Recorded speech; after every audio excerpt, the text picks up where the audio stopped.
Hello guys, myself Rishi Jain. Now in continuity with the previous lecture related to the vectors numerical, we have the next numerical problem. I hope कि जो हमने पहले vectors के numerical किए थे वो आपको clear हो गए होंगे.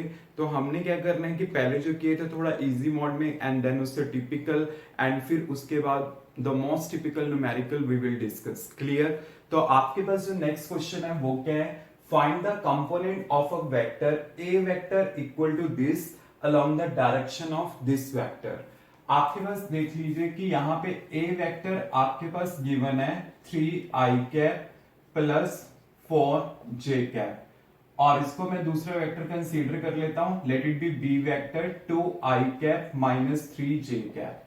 आपने क्या फाइंड आउट करना है? You have to find out the component of this a vector along the direction of b vector. Student एक हमने आर्टिकल किया था geometrical interpretation of the dot product, उसी का ही हमने क्या करना है यहां पे यूज करना है कि अगर मैं कहता हूं कि component of a vector along b vector means मैं ये कह रहा हूं कंपोनेंट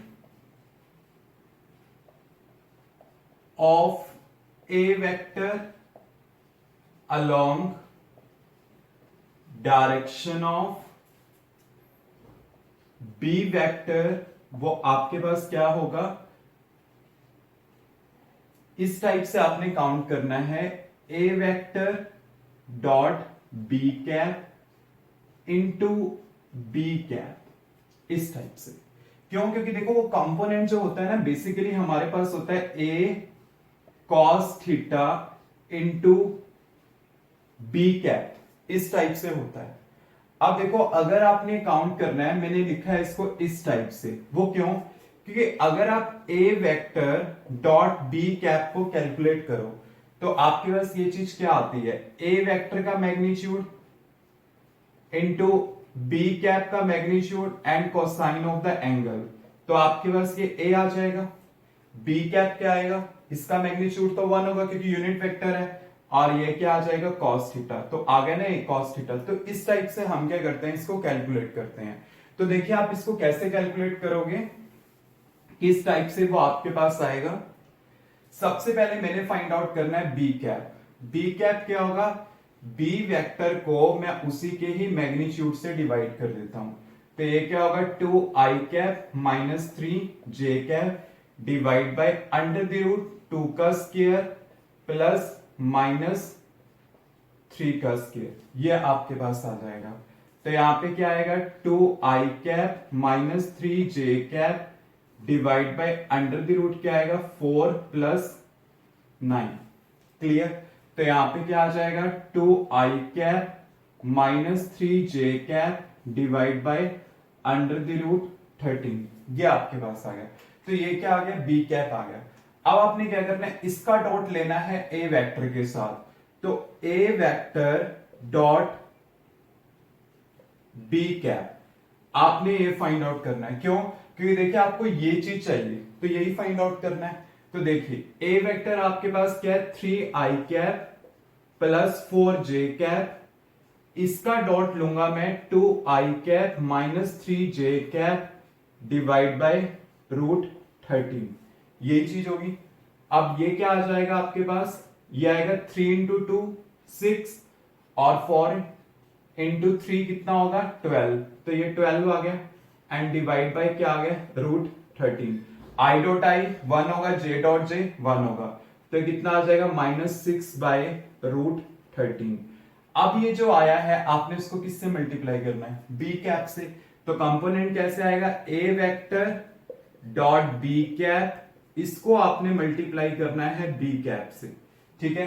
तो आपने क्या करना है, ये जो फाइंड आउट किया है माइनस 6 बाय रूट 13 और इसको आप मल्टीप्लाई करोगे बी कैप से. बी कैप का वैल्यू ऑलरेडी गिवन है 2i cap minus 3j cap divide by root 13. तो ये सॉल्व करके क्या आएगा? माइनस 6 बाय 13 और यहां पे क्या आएगा? 2i cap minus 3j cap. ये आपके पास आ जाएगा. क्लियर? तो ये आपके पास इसका आंसर होगा. क्वेश्चन थोड़ा टिपिकल है बट यू शुड नो कि आपके पास से किस टाइप से आया है. ये होता है a cos theta into b cap. तो a cos theta basically a vector dot b cap है, b कैप मैंने निकाल लिया, फिर इसके साथ डॉट लिया, डॉट लेकर के आपके पास ये आ गया, वो तो एक स्केलर क्वांटिटी आएगा।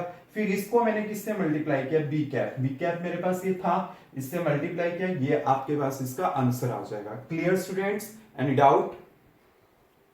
Now student next question is if vectors a vector, b vector and the c vector have magnitude 5, 12, 13, a b c का मैग्नीट्यूड आपको गिवन है एंड a प्लस b मतलब ये रिलेशन गिवन है a plus b vector equal to c vector, find the angle between the b and c। आपने क्या करना है, b वेक्टर और c वेक्टर में एंगल फाइंड आउट करना है कि कितना बनेगा। क्लियर, b और c में निकालना है। अब देखिए मैं उसी के अकॉर्डिंगली चेंज करता हूं, यहां पे इसको ना मैं इस टाइप से लिख सकता हूं, c vector minus b vector, इसको मैंने यहां पे शिफ्ट कर दिया। अब देखिए आपको abc का मैग्नीट्यूड दिया गया है, तो इसे मैं मैग्नीट्यूड की फॉर्म में बनाता हूं। कैसे, जैसे a वेक्टर का डॉट मैं a के साथ ही ले लेता हूं, इसका मतलब क्या हुआ, c माइनस b वेक्टर का डॉट मैंने किसके साथ लिया, c vector minus b vector के साथ। क्लियर, तो जब आप इसके करोगे तो क्या आएगा, c vector dot c vector minus b dot c minus c dot b plus b dot b, ये आपके पास आ जाएगा। तो ये क्या होगा, c का मैग्नीट्यूड का स्क्वायर, और ये कैसे लिखोगे आप, 2b डॉट c, क्योंकि बाय द कॉम्यूटेटिव प्रॉपर्टी इसके इक्वलेंट आ जाएगा, और यहां पे क्या आएगा, plus b square equal to क्या आएगा, ए स्क्वायर। तो आप इसको ऐसे लिख सकते हो, a square equal to c square minus 2bc cos theta plus b square.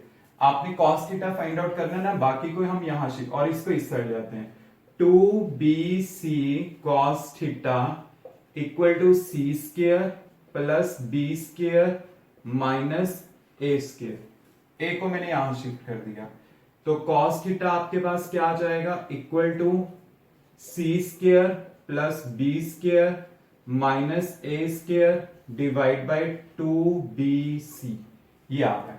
अब जस्ट ये मेरे पास मैग्नीट्यूड है, मैग्नीट्यूड के वैल्यूज आपको पता है, जस्ट सब्स्टिट्यूट कर लो। c का मैग्नीट्यूड कितना है, 13, तो मैंने पुट किया 13 का स्क्वायर, और b का कितना है मेरे पास, 12 का स्क्वायर, और a का कितना है मेरे पास 5, तो मैंने यहां पे लिखा 5 का square divide bye 2 into 13 into 12। Clear, इसकी कैलकुलेशन आपने करनी है। जब मैं इसकी कैलकुलेशन करता हूं तो मेरे पास आता है 288 डिवाइड बाय 312।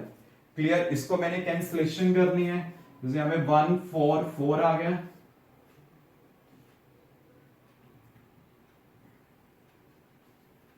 ये आपके पास आ गया। आगे मैं फर्दर फिर कर दूंगा 12 13, तो ये मेरे पास आ गया 12/13। तो इससे क्या पता चलता है कि cos थीटा का वैल्यू आपके पास क्या है, 12/13, तो थीटा क्या आएगा, cos इनवर्स 12/13, ये मेरे पास आंसर आ जाएगा। क्लियर, मतलब क्या है, according to the given condition आपने क्या किया, क्वेश्चन को सेट किया है। तो वही चीज है कि इसको मैंने b और c की टर्म में लिख लिया, और यहां से जो cos थीटा आ रहा है वो बेसिकली जो थीटा है वो किसके बीच में हुआ, b और c के बीच में हुआ है ना, और वही मैंने फाइंड आउट करना है। तो मेरे पास यहाँ पे ये चीज आ जाएगी, तो उसके बाद मैंने cos थीटा ले लिया, बाकी सारी क्वांटिटी इस साइड, ये सारे मैग्नीट्यूड्स ही हैं, just we have to put the value, after it we have to calculate the answer. तो मेरे पास यहाँ पे आंसर क्या आ जाएगा, cos inverse 12/13। Clear students, any doubt? Students, remaining question we will discuss in the next video.